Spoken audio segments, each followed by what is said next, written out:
Stimați călători, acesta este un avertisment de siguranță publică. Rămâneți pe loc și ascultați acest anunț pentru siguranța dumneavoastră și a celor dragi. Acest anunț nu este o simulare. Repet, acest anunț nu este o simulare.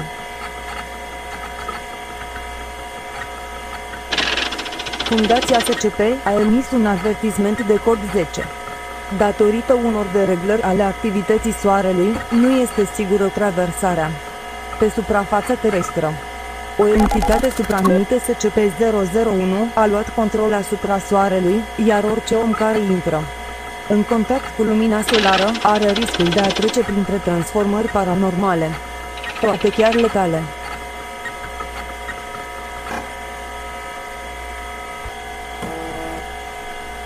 Toate punctele de acces în tunelurile de metrou au fost închise.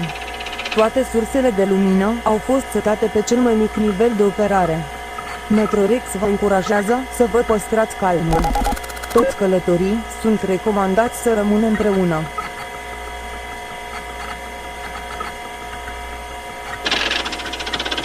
Toți călătorii sunt îndrumați să rămână în stație sau în metrou. Autoritățile vor veni să aducă toți călătorii către un complex. Persoanele care suferă traume medicale sunt încurajate să se îndrepte către stațiile de prim ajutor marcate mai jos. Stațiile de prim ajutor le distribuie călătorilor și provizii de mâncare și apă. Metrorex vă încurajează să raționați strict bunurile pe care le primiți.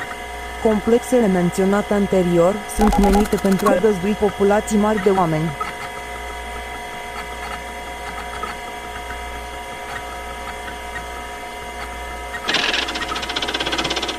Ieșirea afară este strict interzisă.